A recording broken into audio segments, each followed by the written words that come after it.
off my foot! Oh, thanks very much. Welcome to Watch Mojo UK, and today we're looking at the biggest blunders and mistakes in live broadcasting history. It's a big surprise anyway. A big surprise. Exactly. Yes, yeah. Before we begin, we publish new content every day, so be sure to subscribe to our channel and ring the bell to get notified about our latest videos. Number 20, kids in the room. And what will it mean for the wider region? I think one of your children has just walked in. This iconic blooper remains one of the funniest moments in the history of news broadcasting, but as endearing as it was still something news producers don't want to have to deal with during an interview. I would be surprised if they do. Pardon me.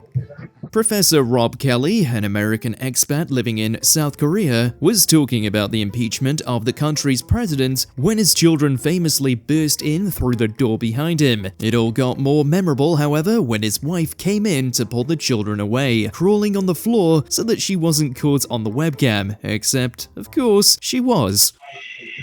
What's this going to mean for the region? My apologies. North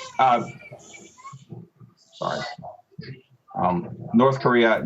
The clip went viral globally, with Rob Kelly later returning to BBC News with his family to talk about it all. It's been pretty unreal. We didn't really expect any kind of attention like this at all. We certainly never had anything like this in our life before. Number 19, lice it on truss. Well, so you said earlier that I'm not left or right. I know that there's been criticism in the Mail on Sunday today about lefty, liberal, wokey comedians on the BBC. I'm actually very right-wing. Getting Joe Lycett on as a guest to talk about Tory leadership hopeful Liz Truss was a masterstroke. If you're producing a comedy show. Unfortunately for the BBC, Laura Kuenssberg's flagship political analysis program is not usually frequented by comedians, and she didn't know what to do when faced with Lycett and his unending sarcasm. Most people watching at home who are worried about their bills, There's they're going to feel... Point, Joe, forgive me. I'm not being sarcastic. She said that there was a big package of help coming this week for people to help pay their bills. It was very clear what she said. She seemed to get annoyed with him for making jokes and implying that he thinks Liz Truss is incompetent, which he ultimately was, which begs the question, why on earth did you book him? Then again, who better to comment on the car crash that was 2022 Tory leadership elections? The haters will say that we've had 12 years of the Tories and that we're sort of at the dregs of what they've got available, and that Liz Truss is sort of like the backwash of the available MPs. I wouldn't say that because I'm incredibly right-wing, but some people might say that. Number 18, Fridgegate. Last day of the campaign, and he's refused to come in our programme so far. Sweeney, shout at him. Say, come on, Good Morning Britain, Prime Minister, if you get the chance. Give him the full barrels. In hindsight, we're even more baffled by the Tories' temporary allergy to being interviewed by Piers Morgan, because some argue that he's become largely irrelevant since he quit GMB. It's also funny to see Boris Johnson so desperate not to talk to him, after putting off invitations to come on the show for weeks, when we know that he was about to secure a landslide election victory for the Conservatives. Morning, Prime Minister. Will you come on Good Morning Britain, Prime Minister? Was he afraid that if he got into it with Piers Morgan, he wouldn't be able to hold his own? Did he think that the GMB audience had already decided who they were voting for? We just don't know, but something must have gone through his mind when he decided to hide inside that fridge. Right, he's been taken inside, into the freezer. He's gone into the fridge. There's a bunker. It's very heroic work, had so far, isn't it? Number 17, fire. You're going to need some space in that pan, Philip. I said we didn't need. I'm only cooking what I've been given. Turning away from political blunders, at least for a moment, in one live This Morning broadcast, John Torode accidentally set fire to his kitchen. In April 2020, with the first lockdown still in full swing, Torode showed us all how to make McDonald's Egg McMuffins at home. Schofield and Willoughby followed along in the This Morning kitchen, but they missed the crucial step where he left his tea towel on the hob and ignited it. Cooker's on fire, tea towel's on fire, John, behind you, Cooker. Behind you, John, you're on fire. Fire, John. Thank you.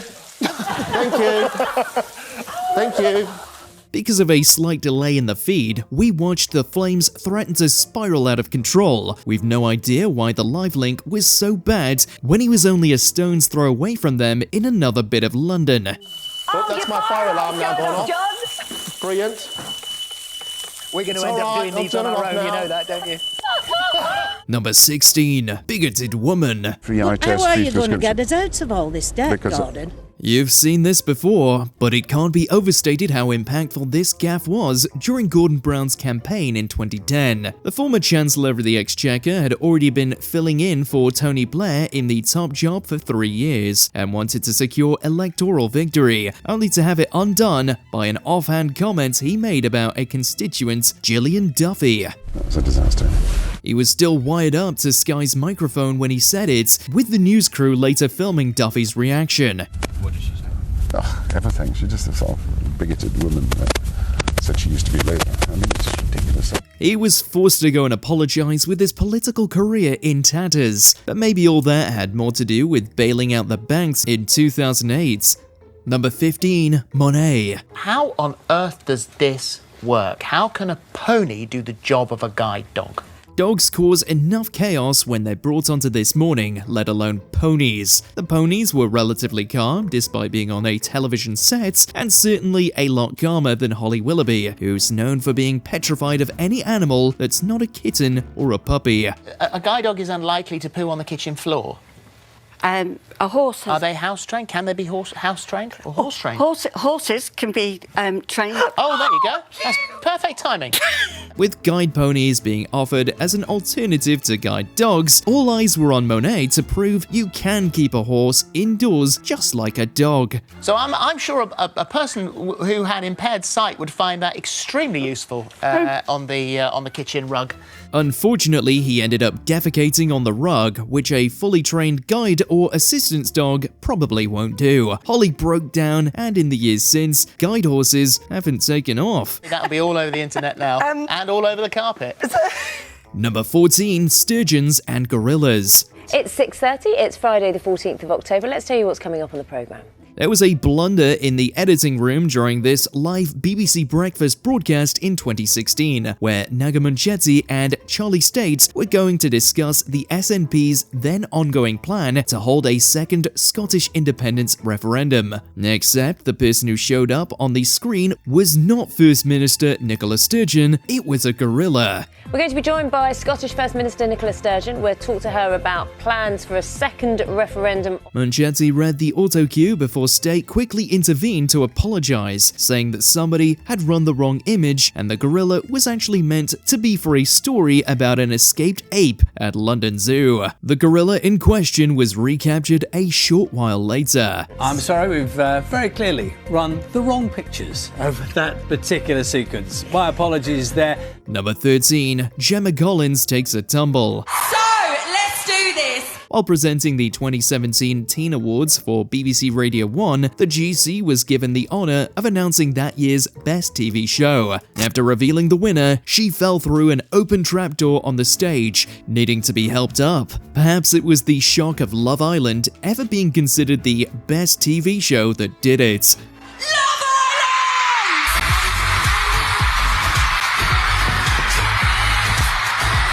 Credit where credit's due, Gemma brushed off the whole thing, apologised, and kept going. It wasn't her only infamous fall though, she also fell during a live broadcast of Dancing on Ice.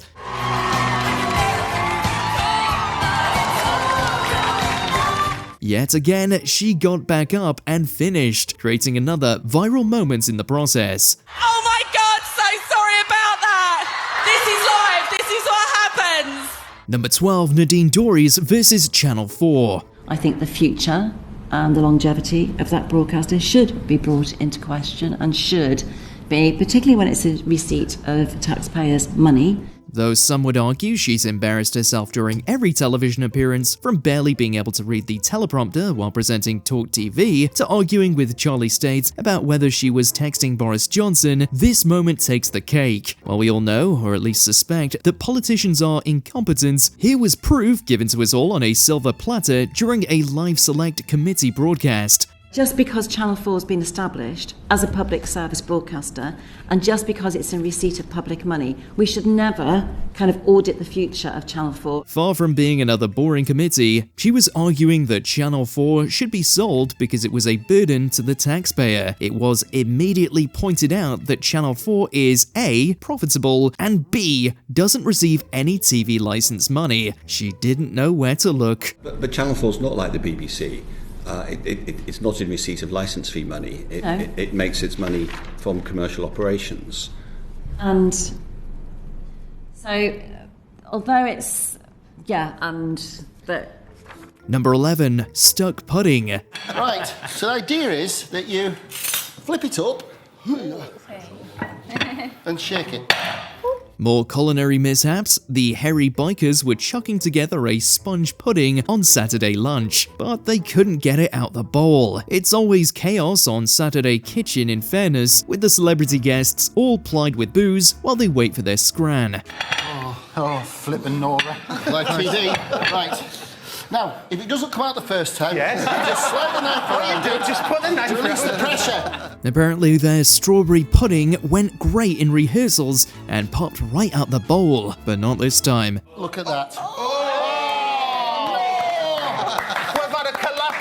After releasing the seal with a knife, it plopped onto the plate and immediately collapsed, leaving them to apologize while they covered it in berries and cream. Alex James from Blur didn't mind though. We're sure it still tasted great.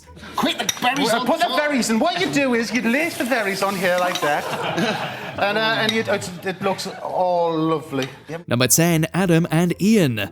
I called Adam Woodjack by his real name rather than by his character name. And Sometimes, to pull in viewers, the soaps will do special live broadcasts. Corrie's famous tram crash was all live, but nobody made any blunders there. On EastEnders though, Jo Joyner, who played Tanya Branning, made a huge error when she accidentally asked how Adam Woodyatt, the actor, was doing instead of how Ian Beale, the character, was. I couldn't miss your big day, could I? Even if it does mean bumping into the bold ginger one. How's Adam? The horror in her eyes was clear, but it was live, so the scene must go on, despite a long, awkward silence. Joanna later said she had a panic attack afterwards, but was proud of herself for not swearing during the botched take. Yeah, no, it was. I'm over it now, but it was horrendous the next night. It doesn't matter, and knowing that millions of people were actually tuning in. We do this show all the time. Number 9, welly wanging. Sam and Jack and I went welly wanging with Will, and Will was welly wanging. Yeah, it's not easy to say. And it's not easy. And I said, don't make that mistake, Holly. Moving on.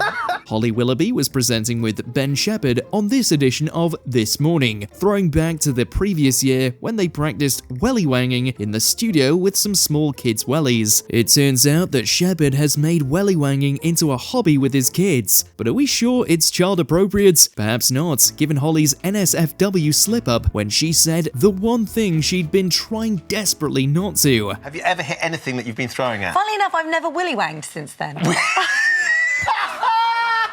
And Shepherd broke down in tears immediately, as did the rest of the studio and, presumably, the gallery, who were already annoyed at Holly for pretending to break a golden pineapple.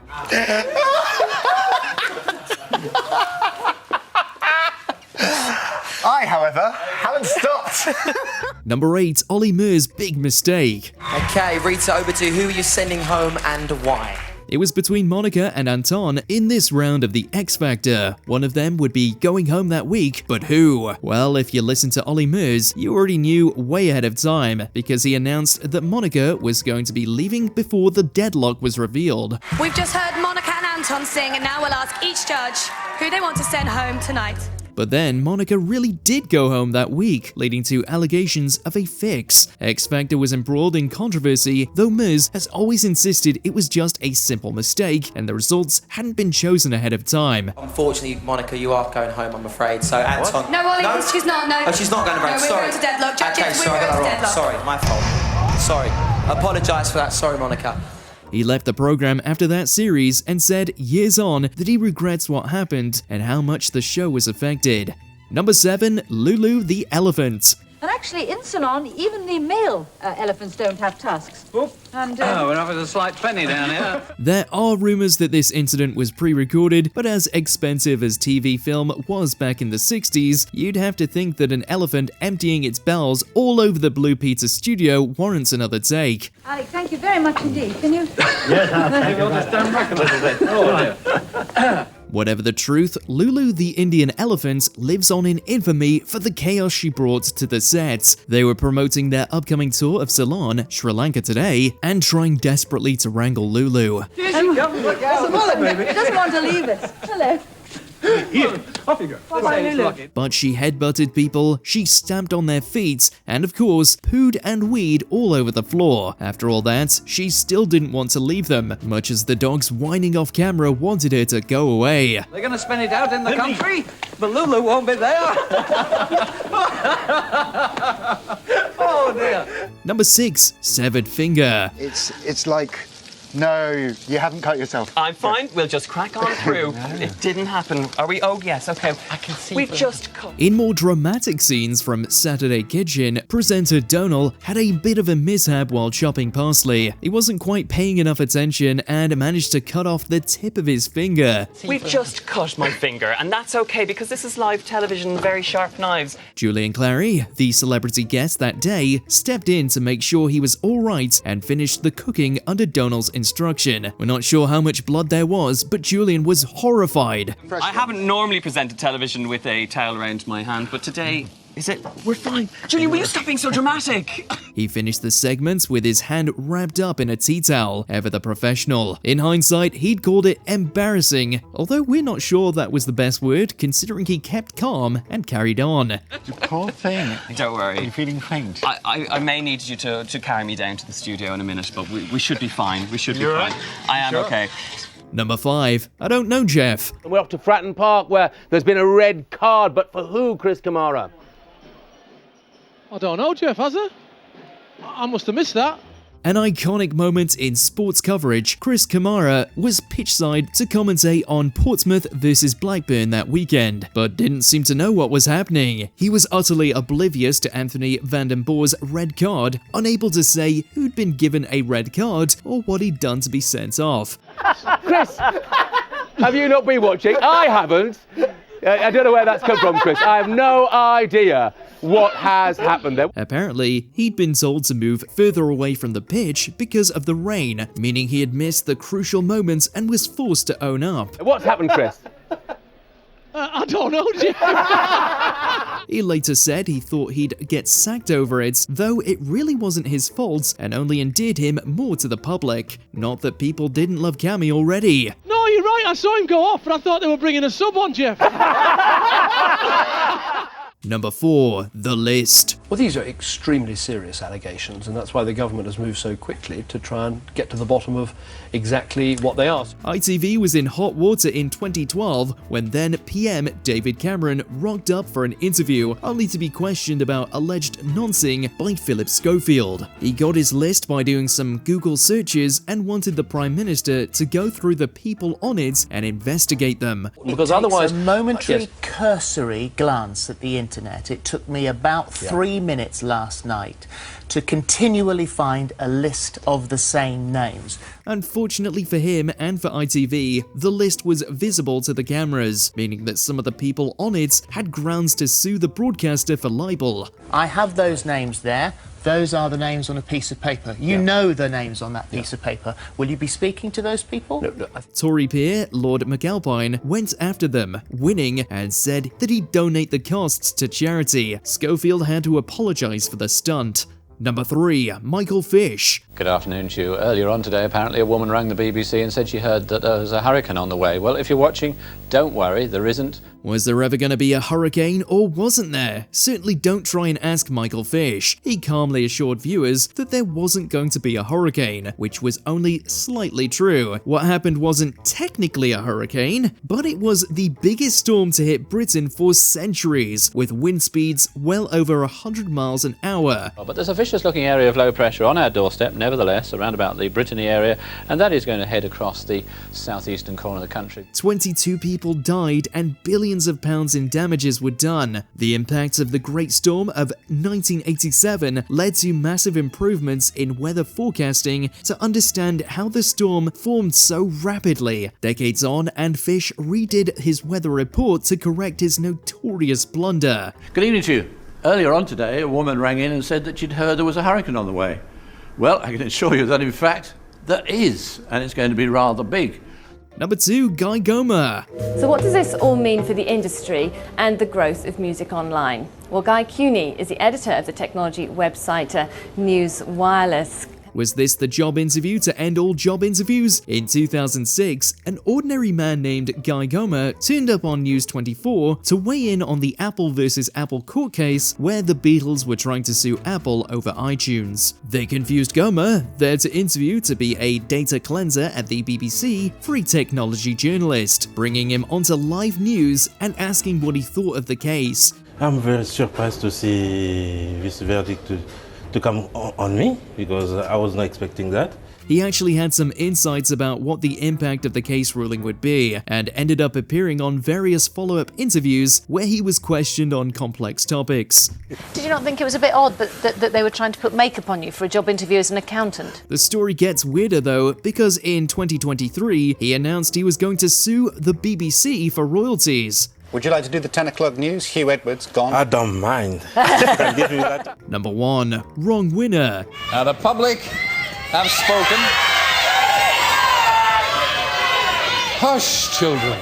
Even worse than the X Factor blunder was this Eurovision gaffe, when, after the public vote was in, Terry Wogan announced that Cindy was going to Helsinki rather than Scooch.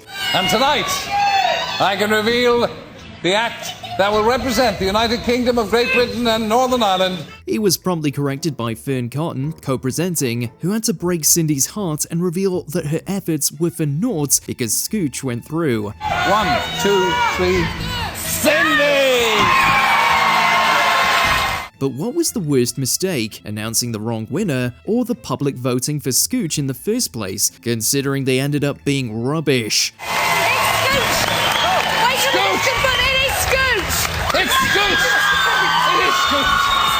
We're not sure Cindy would have ended up doing much better for us though, since her music career has never really taken off. Wogan's career was, of course, untouched by this broadcasting blip. Let us know in the comments which classic moments we forgot to include.